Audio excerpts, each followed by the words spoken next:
my god, if you have just watched Crossfire tonight, you'll know exactly why I'm saying oh my god. Wow. This episode was all about Oliver meeting his new sidekick, Mia, aka Speedy. She is seen in this episode as a prostitute, but is also a cage fighter at the same time. She's very, very strong, I can say that, and she can certainly move. Oliver takes her under her wing. He already knows about her and stuff like that, and wants to help her out, wants to change her life, make things, to use her talents in a more,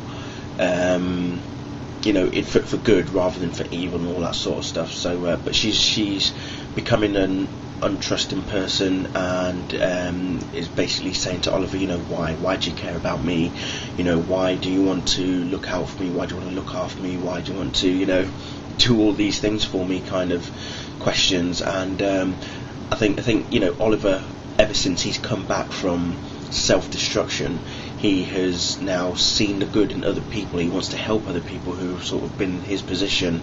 So in a way, it's a good thing that what Oliver's doing. He is aware that obviously Mia's coming from a very, very dodgy background, so it's going to be difficult for him to keep her on her toes and all that sort of stuff. But he does a good job. Also, probably the best thing that I liked about this episode was the very beginning. Now, when the episode started, I was thinking, hold on, well, this can't be right, what am I seeing here? Then I see the titles, Good Morning Metropolis, and I was like, what? And then you see Lois's face, and I'm like, right, that's okay. As long as it's still Smallville, then I'm fine. I thought honestly we were watching a different program altogether.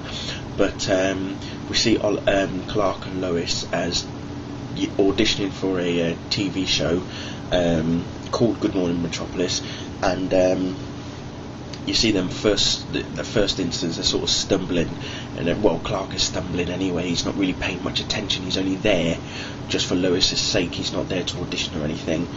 Surprisingly enough, they both get the job. So one of their tasks is to go on a blind date, not with each other but with different people. Oh, bless me. And what we actually find is that Clark has a blind date with a blonde woman called Catherine, who is actually Cat Grant. For those of you who are wondering, she is definitely Cat Grant, and she basically is this hot-looking blonde, and Lois straight away is jealous. You can tell because the camera's on Clark and the blind date, but Lois is able to talk to Clark as well through the earpiece and everything, and you can tell from everything that she's saying that she's clearly jealous. Clark, on the other hand, was enjoying his date. However, when the roles were reversed, when it was Clark's turn to listen in and watch Lois's date, surprisingly it was Oliver that she was on a date with. Now, even I didn't expect it, although to begin with I thought it was going to be Oliver, because she approached Oliver to be at one point in the episode, and obviously getting a bit jealous about Clark's date, so she was thinking, I need to get one better, and that's what Oliver was saying. But what Lois was actually wanting from Oliver was her bad points, so that she didn't have to show all that throughout the date. Oliver basically turned around and said that he couldn't remember any bad points because all he could remember was all the good points about Lois, and that sort of started to bridge a gap, show some sort of chemistry between Lois and Oliver again, because he turns up for the date, and the guy who was supposed to come for the date, Oliver told him, gave him money and said, look, you go, I'll be on the date instead.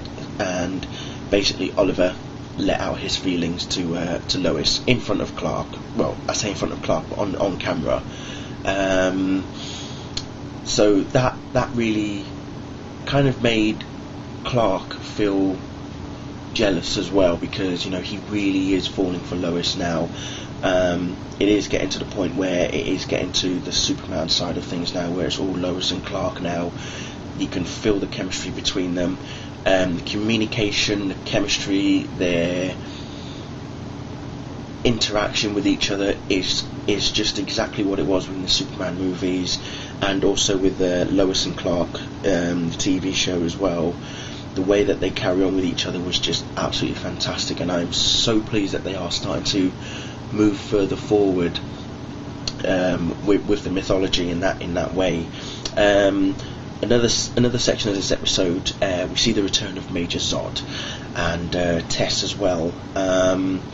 Now, how many of you remember in Lois's flash forward, the very first section was of Clark sort of like swooping down, and then he's got the symbol of Zod, but in the background there's like a building, and obviously the way the sky looks is like a reddish sort of sun type of thing.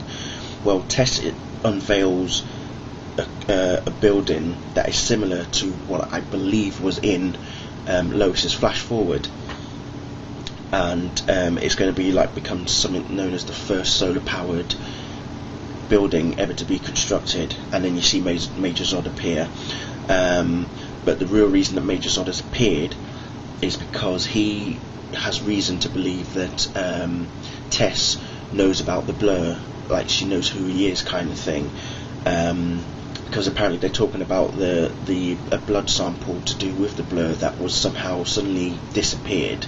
So Major Zod has instilled one of his bodyguards to get the answer out of Tess. Whether or not he learned anything, that remains to be seen.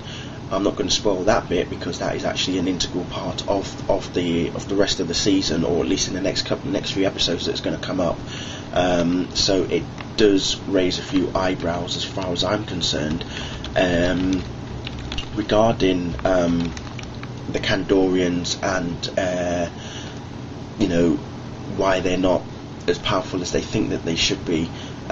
So all of that is all starting to come into play. Everything to do with Smallville is starting to come into play.